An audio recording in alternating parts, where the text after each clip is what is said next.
उत्तानपादस्य सुनीति सुरचिस्तयो सुरुचि प्रेयसी पत्युर्नेतरायत सुतो ध्रुवः। महाराज दो पत्नियां थीं, तो उत्तानपाद जो थे सुरुचि से बड़ा ही प्रेम करते और सुनीति मैया से प्रेम नहीं करते थे। यह सब हमारे और आपके बीच में भी होता है। एक होती है नीति और एक होती है रुचि। वेद शास्त्र कहते हैं कि हम नीति के विरुद्ध आचरण ना करें, नीति पर चलें। हमारा मन कहता है कि हम ऐसा आचरण करें जो मन के हिसाब का हो। वेद शास्त्र तो कहते हैं कि माता पिता को प्रणाम करो, मगर मन कहता है कि नहीं नहीं, माता पिता को प्रणाम बिल्कुल मत करो। यदि आप वेदों की बात मानोगे तो आपको भगवान मिलेंगे, और यदि आप अपने मन की बात मानोगे तो आप नरक में चले जाओगे। इसलिए आप वेद शास्त्रों की बात मानो, आपका जीवन सफल हो जाएगा। उत्तानपाद भी अपनी मैया सुरुचि से बड़ा ही प्रेम करते, जो दोनों के यहाँ एक एक पुत्र हो गए। सुरुचि मैया के यहाँ हुए उत्तम कुमार, और सुनीति मैया के यहाँ ध्रुव जी का प्राकट्य हुआ। अब जब सुनीति मैया का आदर सम्मान नहीं होता, उनको घर से बाहर निकाल दिया। सुरुचि मैया के ही घर में सब बात चलती। एक दिन की बात है, ध्रुव जी ने सोचा कि हम अपने पिताजी के गोद में खेलें। उत्तम कुमार भैया जैसे खेल रहे हैं, हम भी अपने पिताजी की गोद में खेलें। बोले हम पहुंचते हैं। जैसे ही वहां पहुंचे, पिता की गोद में उत्तम कुमार बैठे हुए थे। तो जैसे ही देखा कि उत्तम कुमार खेल रहे हैं तो हम भी खेले। पहुंचे और जैसे ही बैठने का प्रयास किया तो इनकी जो सौतेली मैया थी सुरुचि, उसने हाथ पकड़ के ध्रुव का नीचे फेंक दिया।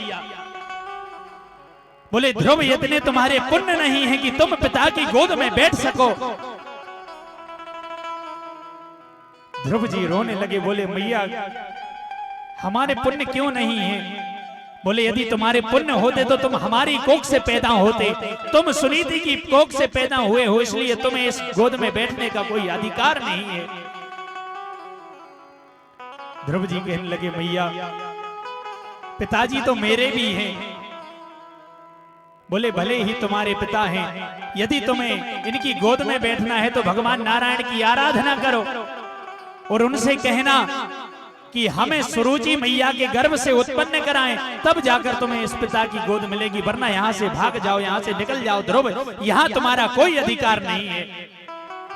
4 वर्ष के ध्रुव रोते बिलखते हुए अपनी मैया सुनीति मैया के पास पहुंच गए। और जैसे ही मैया ने देखा कि हमारा बेटा रो रहा है, मैया भी रोने लगी। जैसे ही समाचार मिला कि महाराज ध्रुव का ऐसा अपमान हुआ है, मैया कहने लगी बेटा कोई बात नहीं है, हृदय से लगा लिया। ध्रुव कोई बात नहीं बेटा, वो तुम्हारी मैया है। महाराज देखिए आजकल क्या दुर्दशा हो गई है। इस कली काल में माता पिता की कैसी दुर्दशा हो रही है। जो मैया 9 माह अपने गर्भ में बालक बालिकाओं को रखती है, सोचती है कि जब वो बड़े हो जाएंगे तो मेरी सेवा करेंगे, मेरी बात मानेंगे। ये सभी बूढ़े बुजुर्ग बैठे हुए हैं। जब बालक बालिका होते हैं तो कितनी प्रसन्नता होती है, और वही बच्चे जब आगे चलकर दुख देते हैं तो इनको कितना कष्ट होता होगा। जिस चीज की माता पिता से बोलते हैं बच्चे, वह चीज वो प्रदान कराते हैं। वो मैया अपने गर्भ में रखकर सारे सुख दुख झेलती है, अपने इतने कष्टों में जीती है, और जब वह धीरे धीरे बड़े हो जाते हैं तो वह अपने माता पिता की आज्ञा का पालन नहीं करते हैं। उस माँ के हृदय पर क्या बीतती होगी। हमारी जो मैयाएं रहती हैं, जब जी छोटी रहती हैं तो धीरे धीरे अपने घर के सब कार्य करती हैं। जब शादी विवाह हो जाता है तो इनका पूरा जीवन परीक्षा देते देते ही निकल जाता है। बालपन में माता पिता की बात मानो, भैया की बात मानो, और जब ससुराल पहुंची सास ससुर की बात मानो। आप मान लीजिए आपका भैया और आपकी भाभी यदि आपके माता पिता की सेवा ना करे तो आपको कितना कष्ट होता है। और जब आप अपने सास ससुर को अपमानित करती हैं, उनकी सेवा नहीं करती हैं, तो उनको कितना कष्ट होता होगा। जिस प्रकार आपके माता पिता हैं उसी प्रकार आपके सास ससुर हैं। जब आप यहाँ उनकी सेवा करेंगी, आप अपने सास ससुर को भगवान मानेंगी, तो वो भैया आपकी भाभी भी आपके माता पिता की सेवा करेगी। महाराज जब बालक धीरे धीरे बड़ा होता है ना, तो माता पिता को बहुत ही अंदर इतनी खुशी होती है कि हमारा जब बेटा बड़ा हो जाएगा उसकी हम शादी करेंगे, उसके बच्चे हो जाएंगे, वो हमारी बात मानेंगे। और जब ऐसा नहीं होता है तो उन माता पिता के हृदय पर क्या बीतती होगी। वो मैया रोती है, वो बिलखती है। आप हर व्यक्ति से पूछते हैं कि आपने भोजन किया, आपने नहीं किया। कभी आपने अपनी माँ से पूछा कि भोजन किया? कभी मैया से पूछा कि मैया तुम एक कटी फटी हुई साड़ी पहने हो, क्या हम तुम्हारे लिए एक जोड़ी वस्त्र ला दें? कभी मैया आपके लिए तुरंत जैसे ही आप घर पहुंचते हो वो मैया थाली लगा कर ले आती है कि लो बेटा तुम आ गए हो, भूखे हो गए, तुम खा लो। तुमने कभी पूछा कि मैया तुमने भोजन किया है या नहीं किया? कभी नहीं। अरे आपके ऐसे पुत्र होने पर, ऐसी पुत्री होने पर, सास ससुर का यदि आप अपमान कर रहे हो, आपकी बहू होने पर धिक्कार है। यदि आपके जीवित रहते हुए आपके माता पिता कष्ट में हैं, तो ऐसे जीने का कोई अधिकार ही नहीं है। माता पिता की सेवा कीजिए, क्योंकि उनने बड़े ही कष्टों में तुम्हें पाला है। माता पिता के हृदय से पूछो, वो स्वयं नहीं खाते थे परंतु तुम्हें खिलाते थे। और जब आप ऐसा नहीं करते हो तो उनका कितना कष्ट होता होगा। क्योंकि हो माने तुझको ममता दीनी, माने तुझको ममता दीनी, तब तूने मां मानी, पर बेटा तूने दूध की कदर न जानी, पर बेटा तूने दूध की कदर न जानी। उस मैया ने आपको कैसे कैसे दूध पिलाया है, कितना कुछ कष्ट भेज करके। जिनके माता पिता नहीं हैं वो सोचते हैं कि आज हमारे माता पिता होते तो उनकी हम सेवा कर लेते। और यदि आपके माता पिता जीवित हैं तो उनकी आप सेवा कीजिए भैया, उनका अपमान मत कीजिए। माने तुझको ममता दीनी, तब तूने मां मानी, पर बेटा तूने दूध की कदर न जानी, पर बेटा तूने दूध की कदर न जानी। 9 महीना तुझे गर्भ में रखा, सारे सुख दुख झेले। ओ 9 महीना तुझे गर्भ में रखा, सारे सुख दुख झेले। मन में फूली नहीं समाए, जब तुम्हें गोद में खेले। ये हमारे वृद्ध बैठे हैं, जब इनकी मतारी, इनके माँ बाप इनको प्रेम करते थे, दुलार करते थे तो कितना प्यारा लगता था। आज वो हमारे बीच में नहीं है तो इनको कितना दुख होता होगा। अरे मन में फूली नहीं समाए, जब तुम्हें गोद में खेले। गोद खिलावे लोरी गावे, गोद खिलावे लोरी गावे, और सुनावे कहानी। पर बेटा तूने दूध की कदर न जानी, पर बेटा तूने दूध की कदर न जानी। तुझे सुलाया सूखे में, खुद गीले में सो जाती। अरे जब आप बालक थे, जब छोटे थे तो मलमूत्र कर देते थे, तो मैया ने कभी ये नहीं कहा कि इसको अलग फेंक दो, इसको अलग कर दो, उसको बदल देती थी। परंतु मैया ने आपको कभी भी ऐसा नहीं किया जैसे आप माता पिता को कष्ट पहुंचा रहे हो। तुझे सुखाया, तुझे सुलाया सूखे में, खुद गीले में सो जाती।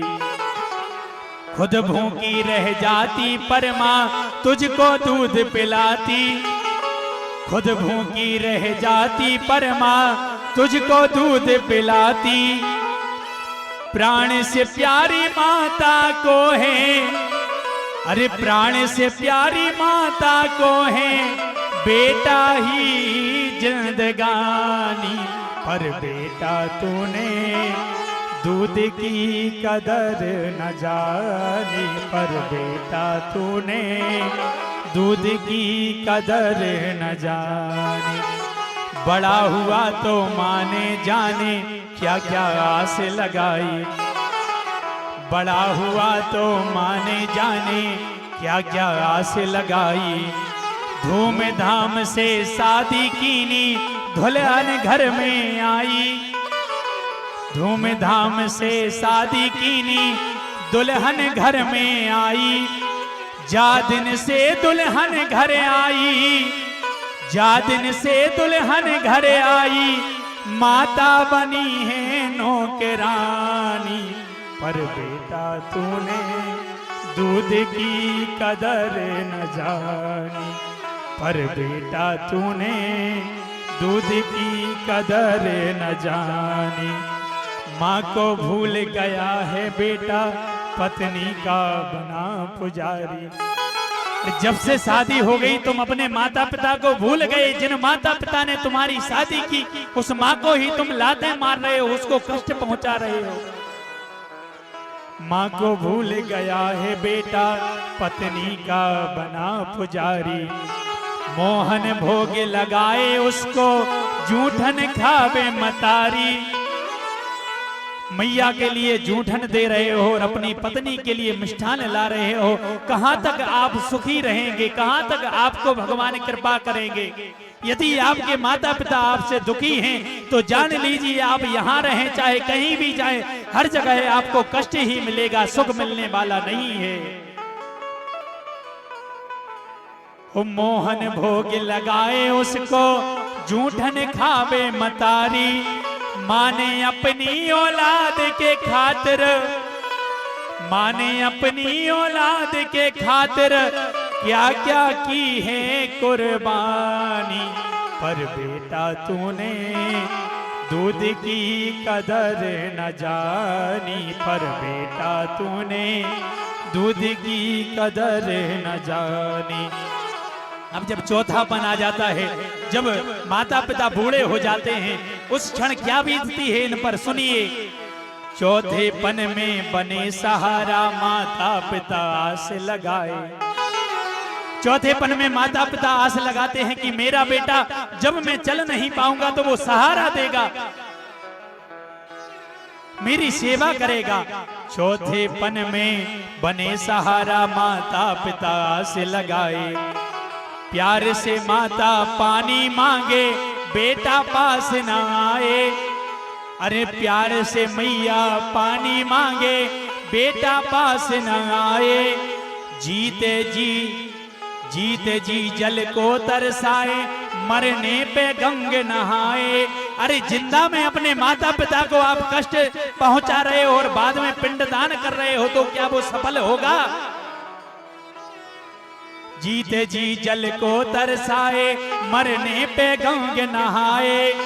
अरे जीते जी बह छोड़ चली है, जीते जी बह छोड़ चली है, ममता की एक निशानी। पर बेटा तूने दूध की कदर न जानी, पर बेटा तूने दूध की कदर न जानी। माने तुझको ममता दीनी, माने तुझको ममता दीनी, तब तूने माँ मानी। पर बेटा तूने दूध की कदर न जानी, पर बेटा तूने दूध की कदर न जानी। बोले श्री वृंदावन हरिलाल की जय। इसलिए भैया कहते हैं कि अपने माता पिता यदि जीवित हैं तो उनकी सेवा करो, क्योंकि मरने के बाद गंगा जी में स्नान करने से कोई मतलब नहीं होगा। यदि आपने जीते जी अपने माता पिता को कष्टों में रखा है, उनकी आपने बद्दुआएं ली हैं, तो आपको सुखी भगवान भी नहीं कर सकते हैं। क्योंकि पहले माता पिता ही भगवान होते हैं। हर बच्चे की माता भगवान होती है, पिता ही भगवान होते हैं। क्योंकि कहते हैं मंदिर में नाम लेंगे, अरे मस्जिद में नाम लेंगे, मंदिर में नाम लेंगे, मस्जिद में नाम लेंगे, घर में ही बैठे हैं तेरे भगवान, घर में ही बैठे हैं तेरे भगवान। हो कर लो माँ को प्रणाम, कर लो पिता को प्रणाम, कर लो माँ को प्रणाम, कर लो पिता को प्रणाम, कर लो सास को प्रणाम, कर लो ससुर को प्रणाम। माता पिता सास ससुर की सेवा कीजिए, इनका सम्मान कीजिए।